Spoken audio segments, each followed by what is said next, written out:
Make him stay, Merv. Don't let me leave, Merv. Don't let me leave, Merv.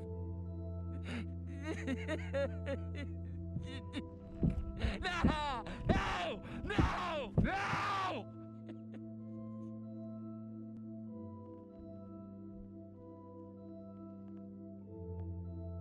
What if a human fell into a black hole? In the movie Interstellar, we see Matthew McConaughey fall into a black hole and somehow end up in a strange, multi-dimensional library where he can communicate with his daughter across time. It's a beautiful, emotional moment that leaves a lot of us wondering, is that what really happens if you fall into a black hole? Could you really go back in time and maybe talk to loved ones? Well, no. So let's find out what really happens to a human who falls into a black hole, before we dive into what would happen to you inside one. Let's clear up what a black hole even is. A black hole isn't a hole in the traditional sense. It's not a tunnel, a doorway, or a gap in the universe. It's actually a supercondensed mass of matter with insane gravitational pull. So intense, in fact, that not even light can escape it. That's why it appears black. It absorbs everything and reflects nothing. Black holes form when massive stars, many times larger than our sun, burn through their fuel, collapse under their own gravity, and explode in a supernova. What's left behind is a compact core that keeps collapsing until it becomes a singularity, a point of infinite density. Surrounding this singularity is the event horizon, aka the point of no return. Once you pass it, there's no going back. No spaceship fast enough, no superhero strong enough to pull you out. Now that we've got that down, let's get into the fun and horrifying part. What happens to you? Let's say you're heading straight toward a black hole. What actually happens depends on the type of black hole. There are two main kinds to consider. The stellar mass black holes, smallish, a few times the mass of the sun, and supermassive black holes, millions or even billions of times more massive. These live at the centers of galaxies, including our own Milky Way. If it's a stellar black hole, you're toast, quickly. The gravitational pull near a small black hole is so sharp that the difference in force between your head and feet would be massive. Your body would be pulled apart. This stretching and squeezing process is so brutal, it has a name: Spaghettification.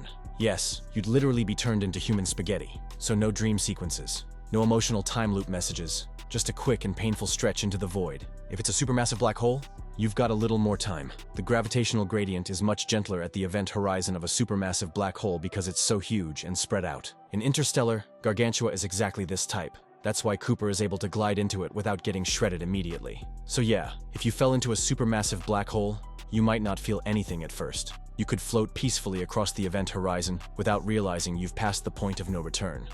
But don't celebrate yet. You're still doomed. You're just doomed slower.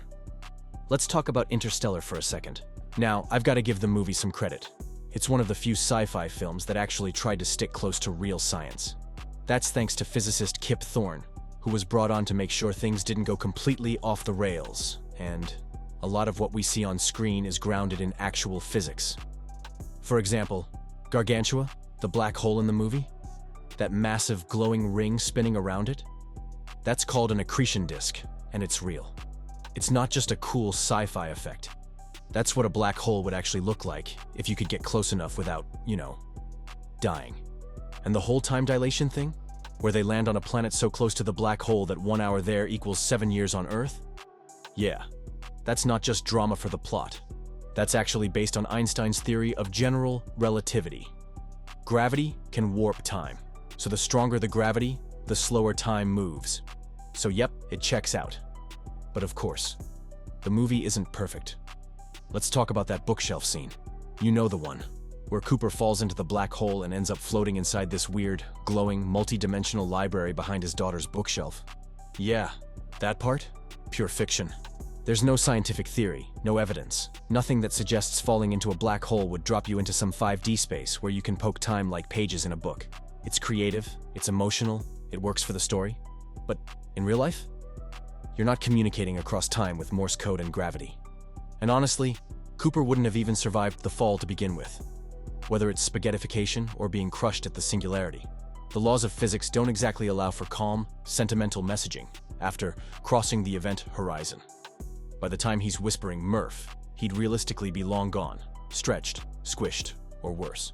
So yeah, Interstellar gave us some stunning visuals and a few moments rooted in real science. But once we start floating through time and space like intergalactic librarians, we've left science behind and entered pure sci-fi. So, could you travel through time? This is the part that trips people up. Because technically, sort of, black holes distort space and time. If you orbited very close to a black hole without falling in, you could experience time slower than someone far away from it. That's time dilation. So yeah, it might be possible to travel to the future by hanging around a black hole's edge, but falling into a black hole? That's a one-way trip to the singularity, not a time machine. And sending cryptic messages to people in the past?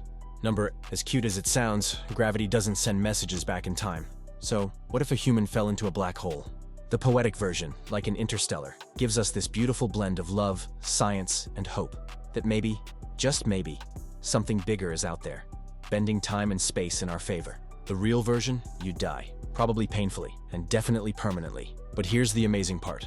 Even though black holes are terrifying, they're also fascinating. They push the limits of our understanding of physics, time, space, and the very fabric of reality. They challenge us to keep asking questions, to dream big, to wonder. And maybe that's the real story Interstellar was trying to tell. But anyway, guys, what do you think about this video? Would you like to fall into a black hole yourself? Or would you rather you didn't? Let me know your thoughts in the comments, and don't forget to like this video and keep watching this channel for more.